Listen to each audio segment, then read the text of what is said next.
A clematis can be perfectly healthy at sunset and completely collapsed by morning. Not yellowing, not fading slowly over weeks, gone overnight. Leaves black, stems limp, the whole vine hanging off the trellis like wet string. Gardeners who've seen it happen describe it the same way every time. It looked like someone poured boiling water on it while I slept. Here's what almost nobody tells you. That overnight death is rarely random. In most cases, it's the final result of a decision the gardener made months or even years earlier, usually on planting day, usually with the best of intentions. And the wildest part? Even after a total collapse, the plant is often still alive underground, waiting for you to do one specific thing. Most people do the opposite and throw away a living plant. So in this video, I'm giving you the 5 things you must never do to your clematis. These aren't the recycled tips you've heard on every gardening channel. These are the 5 mistakes that explain almost every dead, sulking, or flowerless clematis I've ever come across, including that terrifying overnight collapse. And number 5 is the one that makes people destroy plants that were about to recover. Stick around to the end because these 5 connect together into one simple picture of how this plant actually works. Number 1. Never give your clematis anything thick to climb. This is the mistake hiding in plain sight in thousands of gardens, and it comes from a misunderstanding about what kind of climber clematis actually is. It's not ivy. It has no sticky pads. It's not a wisteria or a bean wrapping its whole stem around a post like a python. A clematis climbs using its leaf stalks, those thin little stems connecting each leaf to the vine.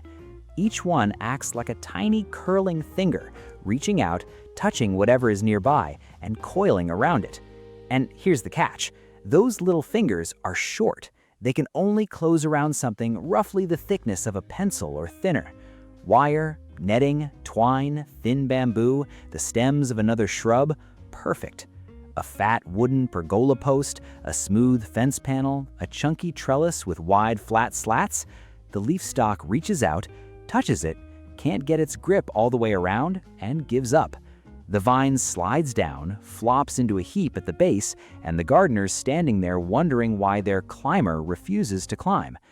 If your clematis keeps collapsing off its support, stop blaming the plant and look at what you've asked it to hold on to. The fix costs almost nothing. Stretch some galvanized wire or plastic mesh across the fence, zigzag twine up the pergola post, or plant it at the base of a shrub or climbing rose and let it use the branches as a ladder. Give it something pencil thin every few inches, and it will haul itself up faster than you can train it. Give it a smooth, fat post, and you'll be tying it up with string for the rest of its life. Quick one, if you actually want a step-by-step guide for all this.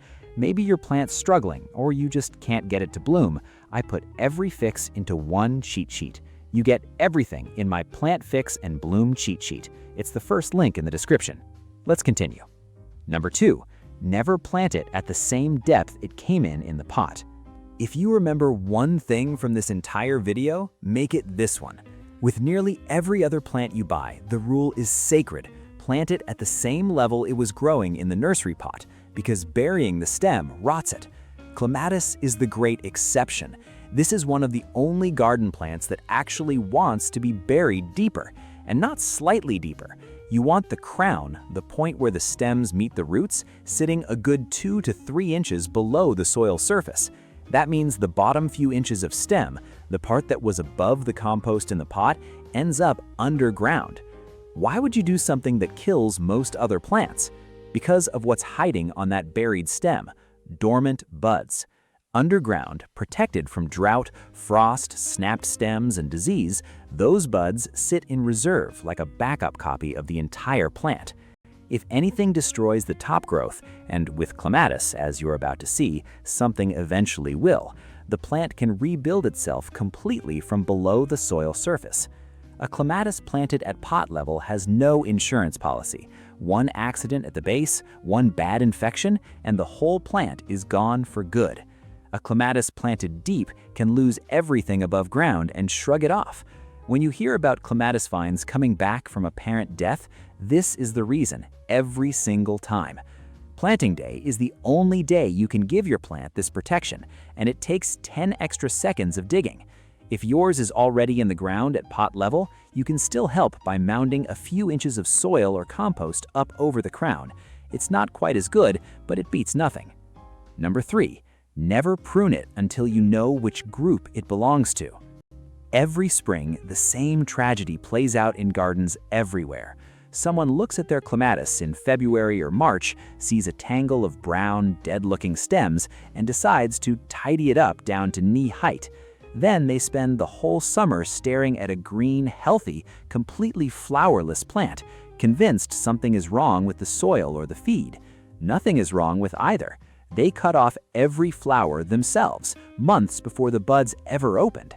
Here's the piece of information that changes everything. Clematis varieties don't all flower from the same wood. Some, the early bloomers like Montana and the Alpina types, flower on stems they grew last year. Their flower buds are already sitting on those brown, scruffy-looking stems all winter long. Prune those in spring, and you've thrown the entire display in the compost bin. Others, like the big late-summer Vidacellas and Jackmani types, flower on brand-new stems grown that same year. Those actually love a hard chop in late winter and come back stronger for it. And a third group sits in the middle, flowering on both old and new wood, wanting only a light tidy. So this is why How Do I Prune Clematis has no single answer, and why copying your neighbor can cost you a year of flowers. Their plant and yours may want opposite treatment. So here's your rule: no maim, no pruning. If you've lost the label, just watch it for one season. Flowers before mid-June means it blooms on old wood, so only tidy it lightly right after flowering. Flowers from July onward means it blooms on new wood, and you can cut hard in late winter. 1 year of observation buys you a lifetime of confident pruning. Number 4, never leave the root zone hot and bare. You've probably heard the old saying that clematis likes its head in the sun and its feet in the shade, and most people nod along and then ignore it. Don't. This isn't folklore, it's a direct description of where this plant comes from. Wild clematis grows at the edge of scrub and woodland, roots threading through cool, shaded, leafy ground, while the vine scrambles up into full light to flower. That's the deal the plant evolved around: bright top, cool bottom. Now look at how we usually plant it. A single vine against a south-facing fence or wall in a neat circle of bare soil, with sun beating down on that root zone all day. Walls make it worse. They soak up heat and radiate it back into the ground well into the evening. The roots cook, the soil dries to dust, and the plant responds exactly the way a stressed clematis always does.